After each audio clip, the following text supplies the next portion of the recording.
The Saudi-led coalition in Yemen says that it's bombed military sites linked to the Ansarullah Houthis group in Hodeidah.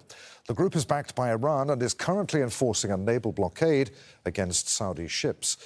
The attacks come just days after the Houthis said they targeted 2 Saudi tankers accused of violating their blockade.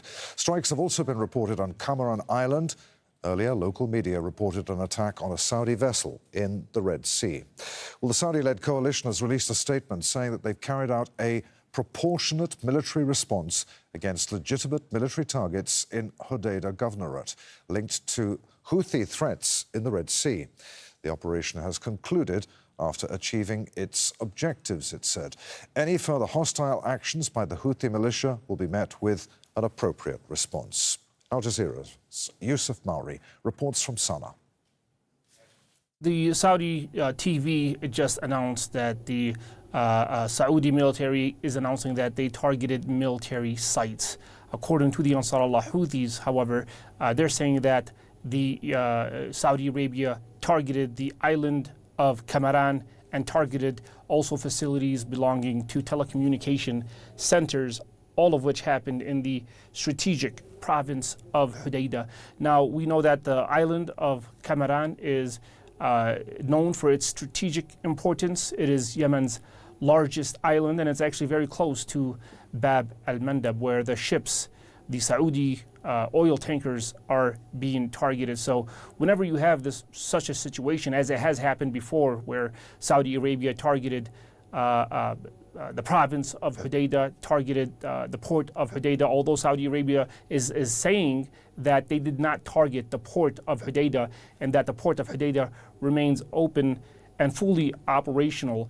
This was expected. The response from Saudi Arabia was expected by the Ansarullah Houthi group. They did warn that if Saudi Arabia does attack Yemen, does attack the province of Hodeidah or any province under their control, then they're going to be more strikes targeting not just oil tankers, not just imposing the naval blockade on all Saudi shipping, but also targeting Aramco oil facilities, targeting Saudi airports, Saudi air bases, and Saudi Aramco oil pipelines in Saudi Arabia.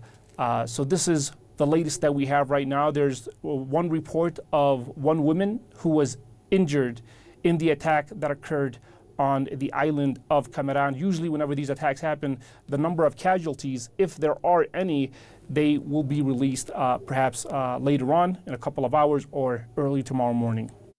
Let's bring in Thomas Warwick. He's a former US Deputy Assistant Secretary for Counterterrorism Policy and a senior fellow at the Atlantic Council. He joins us live from Washington, D.C. Good to see you again. Does Saudi Arabia's apparent return to military action mark a turning point in this conflict? Well, it certainly seems so, but the real turning point was the Houthi decision to start attacking shipping in the Bab al-Mandab and in the Red Sea, obviously at the behest of Iranian powers. But this is part of an escalation, and so the fact that there would be a military response from Saudi Arabia is not as much of a surprise as it otherwise would have been. But as of this evening, as of tonight, the sort of strategic logic of this campaign on both sides is still very unclear. It's not clear the extent to which the Houthis are going to continue to attack shipping in the Red Sea. It's not clear what Saudi Arabia or the United States will do in response. I think the sides at the moment are trying to feel each other out to try to understand where this particular campaign will go. So is Washington still driving events, or is it increasingly reacting to what is becoming an expanding regional conflict? Well, you could really question whether anyone is driving events. Events drive themselves, it seems right now. It is interesting that Iran has not launched an attack against merchant shipping in the last 4 days. And that is most likely due to the success of U.S. military operations to target launch facilities, drones, and missiles. But no one expects that calm will last indefinitely. And certainly no one believes it's a political decision from Tehran. So the question about the campaign in the Red Sea is how long will it go on? Will there be further escalation? Will both sides continue to try to shoot at each other to gain the upper hand? None of these questions are clear as of tonight. There was a 13th night of U.S. strikes. Iran responded with the strikes against Kuwait, against Jordan, against Bahrain.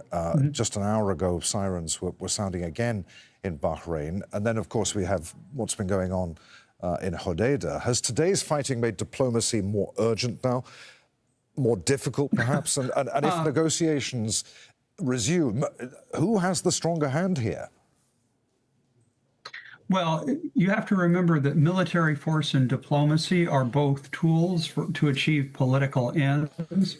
And just because you use one tool doesn't mean that you stop using other tools. The military campaigns on all sides are intended to gain leverage at the negotiating table, but there's no sign that anyone at this point has changed its mind over its posture. And as you would have to say in international relations, countries go to war when they prefer war to peace. And right now, all sides seem to be preferring shooting at each other rather than accepting the demands that the other side is making. What about the bystanders in the Gulf? When this crisis is eventually over, and it must end sooner or later, will Gulf security still depend, do you think, primarily on the United States, or has this conflict accelerated the search, the need for a more independent, perhaps, regional security framework? You certainly have not seen anyone else wanting to get more involved in protecting Arab Gulf countries, with the one exception being Ukraine. And I do anticipate that the Arab-Ukrainian alliance will become much stronger in the coming months and years.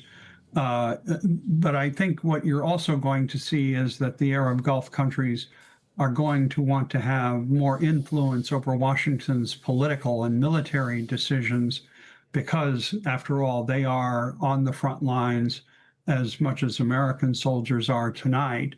But the ultimate problem is that no country, not the United States, not the Arab Gulf countries, no country can tolerate the idea of an Iranian nuclear weapons program. And so the question then is, how do you prevent that from happening? And I anticipate there will be close consultations in the weeks and months ahead. But for right now, it looks as though this Cold War will occasionally get hot, but probably not out of hand, at least until the November 3rd U.S. election. Always good to talk to you, sir. Many thanks indeed for being with us again. Thomas Warwick there in Washington.